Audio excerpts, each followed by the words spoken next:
राज्यामध्ये कायद्याचं राज्य आहे की श्रीमंतांच्या श्रीमंतीचं हा प्रश्न पडण्यासारख्या घटना समोर येत आहेत। पुण्यातलं दोघांचे बळी घेणारं प्रकरण ताजं असताना आता आणखी एक प्रकरण उजेडात आलंय। धक्कादायक म्हणजे 18 दिवसांपूर्वीचं हे प्रकरण आहे, ज्यामध्ये गुरुवारी आरोपींना अटक झाली आहे आणि याही प्रकरणाने कायद्याच्या रक्षणकर्त्यांवरती काही प्रश्न उपस्थित केलेले आहेत। बघूया।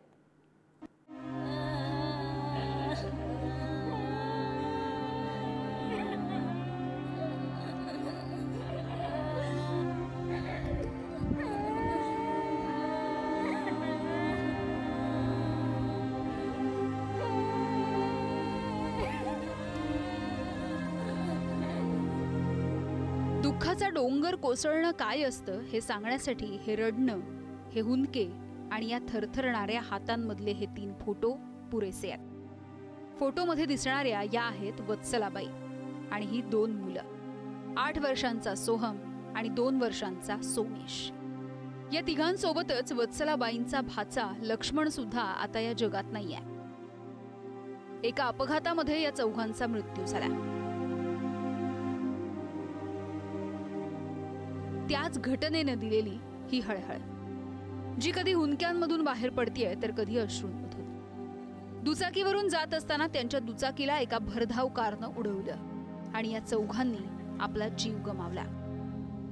आता या करुण कहाणीमधला चीड आणणारा, संताप आणणारा पुढचा तपशील ऐका। जळगाव जिल्ह्यातील रामदेववाडी येथे झालेल्या अपघातात 2 आरोपी आहेत। एक आहे बिल्डरचा मुलगा, तर दुसरा आरोपी हा राजकीय नेत्याचा मुलगा आहे। या बड्या बापाच्या पोरांनी भरधाव कार 7 मे रोजी दुचाकीला धडकली आणि जळगावच्या रामदेववाडी इथं झालेल्या दुर्घटनेत चव्हाण कुटुंबातल्या चौघांनी जीव गमावला। हा प्रकार समोर आला आणि ही बड्या बापाची पोरं सुटू शकली नाहीत, कारण स्थानिकांनी धाडसानं सगळा प्रकार चित्रित केला। या दोघांनाही चोप दिला, ज्यामुळे ते पळून जाऊ शकले नाहीत। त्याच दरम्यान या दोघांच्या गाडीमध्ये सापडलेली ही गांजाची पाकिटं। पण या सगळ्यामध्ये खरा खेळ पुढे आहे, ज्यामुळे आता गरिबासाठी एक न्याय आणि श्रीमंतांसाठी दुसरा न्याय आहे का असाही प्रश्न पडतो। ही घटना घडली 7 मे रोजी। या घटनेच्या 18 दिवसानंतर ह्या आरोपींना ताब्यात घेण्यात आलंय। त्यानंतर त्यांना आज न्यायालयात हजर करण्यात आले होते। दोन्ही बाजूकडील वकिलांनी युक्तिवाद केला असून यात सलमान खानच्या खटल्याचा संदर्भ देण्यात आला असून नेमके कोण गाडी चालवत होते हे निष्पन्न झालेले नसल्याचा देखील युक्तिवाद करण्यात आला आहे। तसेच गाडीत 4 जण अपघाताच्या वेळी असून आज पुन्हा 2 आरोपी असल्याची माहिती देखील समोर आली आहे। युक्तिवादानंतर न्यायाधीशांनी येत्या 27 मे पर्यंत ह्या आरोपींना पोलीस कोठडी सुनावली आहे। आता ही बड्या बापाची पोरं आहेत तरी कोण, ते करतात काय, बघूया। अर्णव अभिषेक कौल, वय 19 वर्ष। अर्णव कौलचे वडील अभिषेक कौल हे शासकीय कंत्राटदार आणि मंत्री अनिल पाटील यांचे निकटवर्तीय मानले जातात। अखिलेश संजय पवार, वय 19 वर्ष।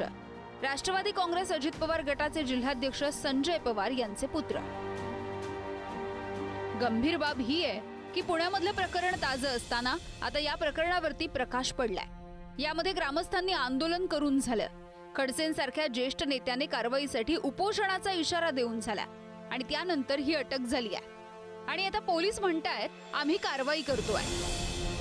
घटना घडल्यानंतर तिथं जे ॲक्सिडेंट केलेलं माणसं अर्णव अभिषेक कौल आणि अखिलेश पवारला तिथं त्यांचं देखील जखमा झालं होतं आणि जखमासाठी त्यांना उपचारासाठी त्यांना हॉस्पिटलला गेलं होतं आणि त्याच्याविरोधात आम्ही सुरुवातीलाच 304 कलमानुसार गुन्हा दाखल केला आणि त्याच्यासोबत NDPSचा देखील आम्ही गुन्हा दाखल केलेला आहे, कलम ॲड करून।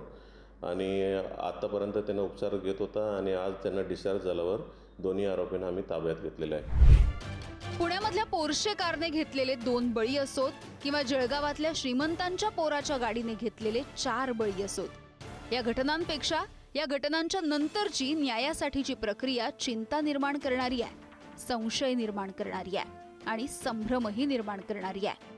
उद्या असं काही आपल्यासोबत घडेल तर पैशाच्या तराजूमध्ये आपल्या न्यायाचं पारडं हलकं तर नसेल ना, ही भीती देऊन जाणाऱ्या या घटना आहेत। किमान ही भीती दूर करण्यासाठी तरी न्याय हा सर्वांसाठी सारखा आहे हे ठसवण्यासाठी तरी या बड्या बापाच्या पोरांना आता कायद्यानं सोडता कामा नये। कायद्यानेही या श्रीमंतांच्या गाड्यांचा वेग पकडून कारवाई करावी ही अपेक्षा आहे। जोवरती न्याय होणार नाही तोवरती वत्सलाबाईंच्या घरामधले हे हुंदके आपल्याला या व्यवस्थेला ऐकवत राहावे लागतील। जळगावहून सचिन गोसावीसह गुरुप्रसाद जाधव, पुढारी न्यूज।